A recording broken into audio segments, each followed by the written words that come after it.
Good morning students. आज का हमारा टॉपिक है उपसह संयोजक यौगिकों का नामकरण यानी कि नोमेनक्लेचर ऑफ कोऑर्डिनेशन कंपाउंड्स। तो जैसा कि हम जानते हैं कि कोऑर्डिनेशन कंपाउंड्स का हमारे जीवन में बहुत इंपॉर्टेंट रोल है, बहुत बायोलॉजिकल इंपॉर्टेंस रखते हैं कोऑर्डिनेशन कंपाउंड्स। तो एक बड़ी संख्या में कोऑर्डिनेशन कंपाउंड्स के अध्ययन के बाद ये इम्पोर्टेंट हो गया कि इनके नोमेनक्लेचर की कोई ना कोई सर्वमान्य पद्धति होनी चाहिए। तो इस आधार पर 1957 में जो अंतर्राष्ट्रीय स्तर पर बनी हुई संस्था है IUPAC, जिसे international union of pure and applied chemistry कहते हैं, ने कोऑर्डिनेशन कंपाउंड्स के नामकरण के लिए कुछ नियम तय किए, जिसके अनुसार ही हम कोऑर्डिनेशन कंपाउंड का नोमेनक्लेचर करते हैं। ठीक है, तो नोमेनक्लेचर के कुछ नियम है जो निम्न प्रकार है। सबसे पहला है कि सामान्य लवणों की भांति जो कॉम्प्लेक्स कंपाउंड्स है या कोऑर्डिनेशन कंपाउंड्स है, उनका नाम भी 2 शब्दों में लिखा जाता है, जिसमें पहले हम धनायन का नाम लिखते हैं और फिर ऋणायन का नाम लिखते हैं, और इन दोनों के मध्य थोड़ा सा रिक्त स्थान छोड़ दिया जाता है। दूसरा नियम है, जैसे कोऑर्डिनेशन कंपाउंड्स में जो कोऑर्डिनेशन एंटाइटी धनायन अथवा ऋणायन अथवा उदासीन अणु हो सकता है, उसी के अनुसार हम इसका नाम देते हैं। ठीक है, जैसे यदि कोऑर्डिनेशन एंटाइटी अपने आप में एक पूर्ण उदासीन अणु है तो उसमें कोई धनायन या ऋणायन नहीं होगा और उसका नाम जो है एक ही शब्द में लिखा जाएगा। लेकिन अगर कोऑर्डिनेशन एंटाइटी में धनायन और ऋणायन है तो उनका नाम जो है अलग अलग शब्दों में लिखा जाएगा। अब तीसरा नियम है कि कोऑर्डिनेशन एंटाइटी का नाम लिखते समय पहले लिगेंड्स का नाम लिखते हैं और फिर उसके बाद में धातु का नाम लिखा जाता है। नेक्स्ट रूल है कि कोऑर्डिनेशन कंपाउंड्स में लिगेंड जो है वो 3 प्रकार के होते हैं। जो है पहला है ऋणायनिक लिगेंड, उदासीन लिगेंड और तीसरा है धनायनिक लिगेंड।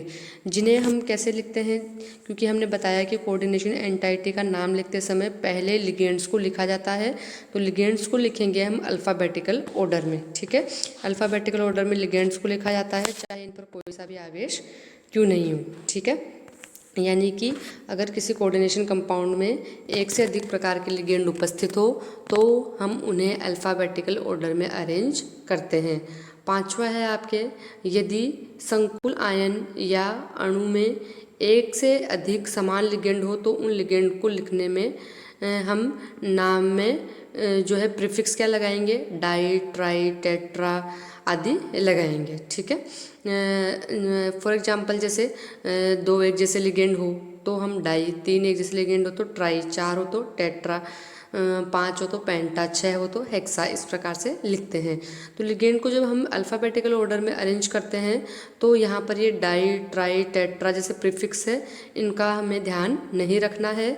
केवल जैसे हम बात करें डाई एमीन, तो डाई एमीन में यानी कि 2 अमोनिया के मॉलिक्यूल उपस्थित है तो डाई को हम अल्फ़ाबेटिकल ऑर्डर में उपयोग में नहीं लेंगे, एमीन का ए ही जो है वो अल्फ़ाबेटिकल ऑर्डर में गिना जाएगा। इसी प्रकार से डाईमेथिल एमीन, डाईमेथिल एमीन जो है इसमें डी को हम यहाँ अल्फ़ाबेटिकल ऑर्डर में अरेंज करेंगे, क्योंकि यहाँ जो डाई है वो लिगेंड के नाम का पोर्शन है, ना कि ये कोई प्रीफिक्स है। ठीक है, तो जिन लिगेंड्स के नाम क्या कि डाई, ट्राई, टेट्रा आदि लगे हुए हैं, ऐसे लिगेंड्स की संख्या को बताने के लिए हम इनके नामों से पहले वो जो ऑर्गेनिक लिगेंड है उनमें बिस, ट्रिस, टेट्राकिस आदि प्रीफिक्स का उपयोग करते हैं। यानी कि डाई, ट्राई, टेट्रा, पेंटा, हेक्सा, ये तो इनऑर्गेनिक लिगेंड्स के लिए, और ऑर्गेनिक लिगेंड जैसे एसिटिल एसीटोनेटो है, इसी प्रकार से ऑक्जेलेटो जो लिगेंड है उनमें हम बिस, ट्रिस, टेट्राक्रिस आदि प्रीफिक्स का उपयोग करते हैं। ठीक है, अब है आपके नेक्स्ट रूल जो है, यानी कि जो ज्योमेट्रिकल और ऑप्टिकल आइसोमर्स जो है इनको प्रदर्शित करने के लिए कॉम्प्लेक्स के नाम से पहले जो है इनकी आइसोमेरिज्म शो करनी पड़ती है। जैसे ज्योमेट्रिकल आइसोमेरिज्म के लिए CCR ट्रांस और ऑप्टिकल आइसोमेरिज्म को शो करने के लिए D या L का उपयोग किया जाता है। ठीक है, अब है आपके लिगेंड्स का नोमेनक्लेचर। तो ऋणायनिक जो लिगेंड होते हैं, चाहे वो अकार्बनिक हो या कार्बनिक हो, उनके नाम के लास्ट में क्या लगेगा, आपके सफिक्स लगेगा O। ठीक है, तो सामान्यतः जिन ऋणायनों के नाम जो है आइड, आइट, या फिर एट पर समाप्त होते हैं, उनके अंतिम अक्षर को हम ई से रिप्लेस कर देंगे, ई को रिप्लेस करेंगे हम ओ से, ठीक है, यानी कि ई की जगह ओ लिख देंगे, ठीक है। तो क्या हो जाएगा अब आपके सफिक्स आइडो, आइटो और एटो बन जाएगा, ठीक है। जैसे सल्फाइड का सल्फाइडो हो जाएगा, क्लोराइड का क्लोराइटो हो जाएगा, नाइट्रेट का नाइट्रेटो हो जाएगा, ठीक है। तो हाइड्रोकार्बन ऋणायनों के नाम में भी कोई परिवर्तन नहीं होता है। जैसे C6H5 माइनस यानी कि फेनिल ऋणायन का लिगेंड नाम भी फेनिल ही कहलाएगा। इसी प्रकार से C5H5 माइनस जो है वो साइक्लोपेंटाडाइनिल ऋणायन का अगर वो लिगेंड के रूप में यूज़ आ रहा है तो इसका नाम साइक्लोपेंटाडाइनाइल ही रहेगा। इसी प्रकार से जो है उदासीन लिगेंड के नाम में भी कोई परिवर्तन नहीं होता है। उनका जो नामकरण है वो उदासीन अणु जैसे पेरिडीन है, मेथिलामीन है या फिर कोई भी मूलक की भांति किया जाता है। तो NO को नाइट्रोसिल और CO को कार्बोनिल कहा जाता है। जल व अमोनिया के लिए हम एक्वा और अमीन शब्द का उपयोग करते हैं। नेक्स्ट है आपके कि धनायनिक लिगेंड के नामकरण में भी कोई परिवर्तन नहीं होता है। उनके नाम के अंत में हम जो है EM जो है वो लगा ही रहता है। जैसे NH2 NH3 प्लस को हम हाइड्रोजीनियम कहते हैं और हाइड्रोजीनियम ही लिखा जाएगा जब वो लिगेंड के रूप में काम करेगा। तो ऐसे कई प्रकार के लिगेंड्स यहाँ पे दिए हुए हैं और उनके IUPAC नाम दिए हुए हैं, ठीक है। अब है आपके ये ऐसे कार्बनिक लिगेंड जो उदासीन कार्बनिक अणु से एक हाइड्रोजन खोने पर बनते हैं, उनका नाम भी हम जो है ओ पर ही समाप्त होगा, यानी कि जो आपके सफिक्स रहेगा वो ओ ही रहेगा, ठीक है। तो जैसे एसिटिल एसीटोन है तो इसका क्या बनेगा, एसिटिल एसीटोनेटो। तो कार्बनिक लिगेंड को हम ज़्यादातर क्या करते हैं, संक्षिप्त रूप में एब्रीविएशन फॉर्म में लिखते हैं, है ना।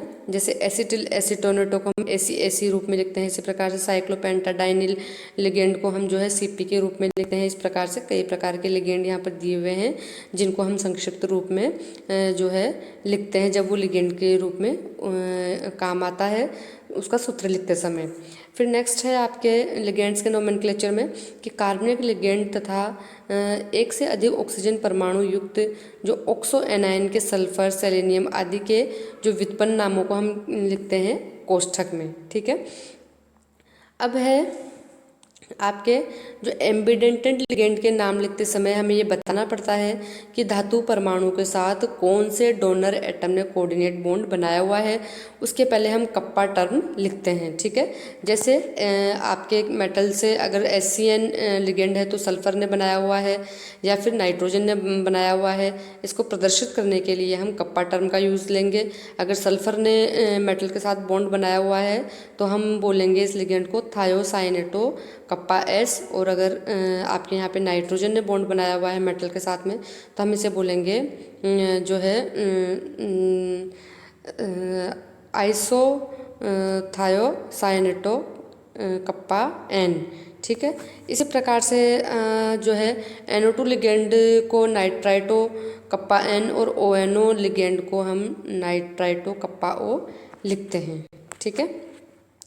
तो जैसा कि पहले बता चुके हैं कि संकुल यौगिकों में संकुल उदासीन अणु भी हो सकता है, तो संकुल धनायन भी हो सकता है और संकुल आपके ऋणायन भी हो सकता है, ठीक है। तो यदि संकुल उदासीन अणु है तो उसका नाम हम एक ही शब्द में लिखते हैं, ठीक है। और यदि संकुल धनायन है तो उपयुक्त नियमों का पालन करते हुए हम उसका नामकरण लिखेंगे। और यदि संकुल ऋणायन है तो उसका नामकरण उपयुक्त नियमों के अनुसार करते हुए धातु आयन के अंत में क्या सफिक्स जोड़ा जाएगा, 8। जैसे आयरन, कॉपर, सिल्वर, गोल्ड के लैटिन नाम लिखे जाते हैं। जैसे निकल का हो गया आपके निकलेट, है ना। आयरन का हो गया फेरेट, एल्यूमिनियम का हो गया एल्यूमिनेट। इसी प्रकार से सिल्वर का हो गया अर्जेंटेट। यानी कि अगर आपके संकुल जो है वो उदासीन या धनायन है तो हम ऊपर दिए गए नियमों के पालना करते हुए नोमेनक्लेचर करेंगे। और यदि संकुल ऋणायन है तो धातु आयन के अंत में यानी कि सफिक्स के रूप में 8 जोड़ दिया जाएगा। नेक्स्ट है आपके, यदि किसी यौगिक में धनायन और ऋणायन दोनों ही संकुल आयन हो तो उपयुक्त नियमानुसार पहले संकुल धनायन का और फिर संकुल ऋणायन का नाम लिखेंगे, क्योंकि हम जानते हैं कि नोमेनक्लेचर में सबसे पहले धनायन का नाम लिखा जाता है, उसके बाद में ऋणायन का नाम लिखा जाता है। नेक्स्ट रूल है आपके कि संकुल आयनों के साथ जुड़े हुए धनायनों अथवा ऋणायनों की संख्या नाम में नहीं लिखी जाती। ठीक है, यानी कि जैसे आपके संकुल आयनों के साथ जुड़े हुए धनायन या जो ऋणायन की संख्या है, धनायन कब जुड़ेंगे संकुल के साथ, जब संकुल पे चार्ज रहेगा नेगेटिव, और ऋणायन कब जुड़ेंगे संकुल के साथ, जब संकुल पे चार्ज रहेगा पॉजिटिव। तो इस स्थिति में हम धनायनों और ऋणायनों की संख्या नाम में नहीं लिखेंगे। जैसे K4FeCN6 को हम जो है पोटेशियम हेक्सासाइनो फेरेट सेकेंड ही लिखते हैं, ना कि टेट्रा पोटेशियम हेक्सासाइनो फेरेट। ठीक है, अब नेक्स्ट रूल है आपके कि द्विकेंद्रीय अथवा बहुकेंद्रीय संकुलों का नामकरण, यानी कि बाइडेंटेट या फिर पॉलीडेंटेट जो आपके कॉम्प्लेक्स है, द्विकेंद्रीय यानी कि जिनमें मेटल जो है वो 2 होती है, और पॉलीन्यूक्लियर मतलब कि जिनमें मेटल जो है वो 2 से ज़्यादा है। ठीक है, तो द्विकेंद्रीय या बहुकेंद्रीय संकुल 2 प्रकार के होते हैं। पहला है एक तो ब्रिजयुक्त, और दूसरा है जिनमें मेटल मेटल बॉन्ड पाया जाता है। तो इन दोनों प्रकार के कॉम्प्लेक्स कंपाउंड का नामकरण करते समय हमें किन बातों का ध्यान रखना है। सबसे पहले बात करते हैं कि ब्रिज्ड कंपाउंड, यानी कि इनमें 2 धातुओं के मध्य जो लिगेंड है वो ब्रिज के रूप में रहते हैं, और ये सिमेट्रिक भी हो सकते हैं और एसिमेट्रिक भी हो सकते हैं। सबसे पहले हम बात करते हैं सिमेट्रिक ब्रिज्ड कंपाउंड का नामकरण। तो यदि जो है आपके ब्रिज्ड जो है आपके कोऑर्डिनेशन कंपाउंड वो सिमेट्रिक है, यानी कि जो ब्रिज्ड लिगेंड जो है वो एक जैसी एंटिटी है, तो उनके नाम इस प्रकार से व्यवस्थित करेंगे कि पहले म्यू, फिर लिखेंगे ब्रिज्ड लिगेंड का नाम, फिर उस एंटिटी की संख्या दर्शाते हुए प्रीफिक्स लिखकर उस एंटिटी का नाम लिखते हैं। ठीक है, तो यदि अणु में एक ही ब्रिज लिगेंड हो तो नामकरण या नोमेनक्लेचर कैसे करेंगे, म्यू, फिर उस ब्रिज लिगेंड का नाम, फिर अन्य लिगेंड के नाम, और फिर धातु के रूप में इसका नामकरण कर देंगे। ठीक है, जैसे यहाँ पर आपको हो गया एक ही ब्रिज लिगेंड है हाइड्रोक्सो, तो नाम हो जाएगा म्यू हाइड्रोक्सो, फिर बिस ब्रैकेट में आ गया आपके पेंटा एमीन क्रोमियम थर्ड क्लोराइड, क्योंकि देखो यहाँ पर जो है NH3 का होल 5 Cr ये 2 बार है, तो इसको नाम लिख दिया बिस। ठीक है, फिर पेंटामीन क्रोमियम थर्ड, फिर क्लोराइड, क्योंकि क्लोराइड में यहाँ पे पेंटा क्लोराइड नहीं आएगा, क्योंकि ऊपर पहले बता चुके हैं कि धनायनों और ऋणायनों की संख्या को जो है कोऑर्डिनेशन कंपाउंड का नाम लिखते समय नहीं लिखा जाता है। ठीक है, केवल जो लिगेंड्स के रूप में काम में आ रहे हैं, यानी कि जो सेकेंडरी वैलेंसी को फुलफिल करते हैं, उन्हीं के आगे हम डाई ट्राई टेट्रा यानी कि उनकी संख्या दर्शाते हैं। अब एक से अधिक जो है समान अगर ब्रिज लिगेंड की उपस्थिति में हम म्यू से पहले जो है ब्रिज लिगेंड की संख्या को दर्शाने के लिए डाई ट्राई टेट्रा आदि प्रीफिक्स का यूज़ कर लेंगे। ठीक है, जैसे डाई म्यू क्लोरो, फिर ये बिस, फिर आपके क्लोराइडो ट्राइफिनल फास्फिन प्लेटिनम सेकेंड। ठीक है, इस प्रकार से। अब नेक्स्ट है कि सेतु लिगेंड में डाई ट्राई टेट्रा आदि प्रीफिक्स होने की स्थिति में उनकी संख्या दर्शाने के लिए हम 20 30 आदि जो है प्रीफिक्स का भी यूज़ कर सकते हैं। ठीक है, अब नेक्स्ट है कि जब एक ब्रिज लिगेंड जो है 2 या 2 से अधिक धातुओं के साथ जुड़ा हुआ हो तो हम यहाँ पे μ3 μ4 आदि का उपयोग करेंगे। ठीक है, μ3 का मतलब कि दिया गया जो ब्रिज लिगेंड है वो 3 धातु परमाणु से जुड़ा हुआ है, μ4 का मतलब 4 धातु परमाणु के साथ जुड़ा हुआ है। जैसे दिए गए एग्जाम्पल में μ4 थायो tetrakis methyl mercury second ion. ठीक है, यानी कि जो आपके ब्रिज लिगेंड है यहाँ पर थायो एस यानी कि सल्फर, वो 4 मरकरी से जुड़ा हुआ है, इसलिए μ4 लिखा गया है यहाँ पे। ठीक है, और टेट्राकिस मतलब 4 बार क्या आया है आपके मेथिल मरकरी सेकेंड आयन आया है। फिर नेक्स्ट है आपके कि जो बहुलकीय श्रृंखला युक्त संरचना होने पर संकुल के नाम के पहले कैटिना म्यू प्रीफिक्स लिखा जाता है। ठीक है, जैसे यहाँ पे हो गया कैटिना, फिर पोली म्यू डाइक्लोरो पैलेडियम सेकेंड। कैटिना का मतलब क्या है? बहुलक संरचना। ठीक है, अब है आपके एसिमेट्रिक जो ब्रिज कंपाउंड है उनका नोमेनक्लेचर। तो इनका नामकरण करते समय पहले हम जो है अल्फ़ाबेटिकल ऑर्डर में लिगेंड्स को अरेंज करते हैं और उसके बाद में म्यू लगा के सबसे पहले ब्रिज लिगेंड का नाम लिखा जाएगा और उसके बाद में जो है अगले रूल फॉलो किए जाएंगे। नेक्स्ट है आपके धातु धातु बंध युक्त यौगिक। तो इन यौगिकों का नामकरण करते समय निम्न बातों का ध्यान रखेंगे कि धातु धातु बंध युक्त अणु यदि सिमेट्रिकल है तो उसके नाम के पहले हम ग्रीक अंकों के जो है प्रीफिक्स लगा देंगे। ठीक है, जैसे CO का hole 5 Mn bond Mn CO का होल 5। तो 20 यानी कि दोनों साइड मेटल मेटल बॉन्ड के दोनों साइड एक जैसा है तो 20 पेंटा कार्बोनिल मैग्नीज। ठीक है, 20 लगा दिया यहाँ पे प्रीफिक्स। फिर अगर है आपके धातु धातु बंधयुक्त अणु के एसिमेट्रिक होने की स्थिति में एक लिगेंड युक्त केंद्रीय धातु परमाणु को लिगेंड की भांति मानते हैं और जो दूसरे केंद्रीय धातु परमाणु के साथ जुड़ा हुआ है तो दोनों धातु परमाणुओं में से प्रमुख या प्राथमिक धातु परमाणु हम किसको मानेंगे? उसको मानेंगे जो धातुओं के प्रायिकता क्रम में अधिक प्रायिकता वाला हो, यानी कि जिसकी प्रायोरिटी ज़्यादा है प्रायोरिटी ऑर्डर में, उसको तो हम मानेंगे मेन मेटल और दूसरे को हम एज ए लिगेंड के रूप में व्यवहार करेंगे। ठीक है, अब फॉर एग्जांपल है यहाँ पे CO4 CO Re CO का होल 5। तो इस कॉम्प्लेक्स में कोबाल्ट की तुलना में प्रायिकता ऑर्डर में रीनियम जो है वो अधिक प्रायिकता वाला धातु है।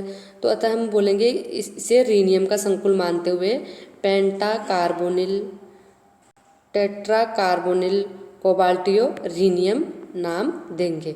ठीक है, इनकी पेंटा कार्बोनिल टेट्रा कार्बोनिल कोबाल्टियो रीनियम नाम दिया जाएगा। ठीक है, इसी प्रकार से बहुत सारे एग्जाम्पल्स यहाँ पे नोमेनक्लेचर के लिए दिए हुए हैं। तो यानी कि कोऑर्डिनेशन कंपाउंड्स के नोमेनक्लेचर के नियमों के आधार पर हम किसी भी कोऑर्डिनेशन कंपाउंड का नाम लिख सकते हैं। इसके विपरीत यदि हमारे पास कोई कोऑर्डिनेशन कंपाउंड्स का नाम हो और उसका सूत्र लिखना हो तो हम किन बातों का ध्यान रखेंगे? सबसे पहले देखते हैं कि संकुल यौगिकों के नाम में धनायनों और ऋणायनों की संख्या लिखी हुई नहीं रहती है, इसलिए हम क्या करेंगे? सबसे पहले संकुल आयन पर विद्यमान आवेश की कैलकुलेशन करेंगे, यानी कि कोऑर्डिनेशन एंटाइटी पर चार्ज क्या है। तो केंद्रीय धातु आयन की ऑक्सीडेशन नंबर लिखी हुई रहती है।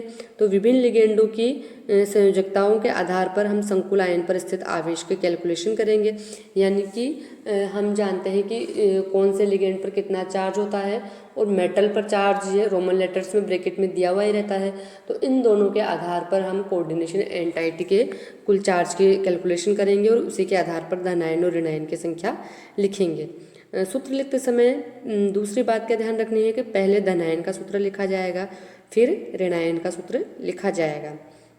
नेक्स्ट है कि किसी भी कोऑर्डिनेशन एंटाइटी का सूत्र लिखते समय एक बड़े कोष्ठक में पहले धातु का सिंबल लिखा जाता है, उसके बाद में लिगेंड्स जो है वो अल्फ़ाबेटिकल ऑर्डर में अरेंज किए जाते हैं।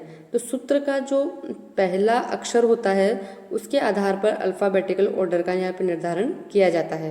फॉर एग्जांपल जैसे एक्वा जो लिगेंड है उसमें हाइड्रोजन और जो आपके एमीन लिगेंड है उसमें नाइट्रोजन और जो हाइड्रोक्सो लिगेंड है वहाँ पर ओ के आधार पर इन्हें अल्फ़ाबेटिकल ऑर्डर में अरेंज किया जाएगा। यानी सबसे पहले एक्वा मोलिक्यूल को रखोगे, उसके बाद में अमोनिया को रखोगे और उसके बाद में जो है हाइड्रोक्सो को रखा जाएगा।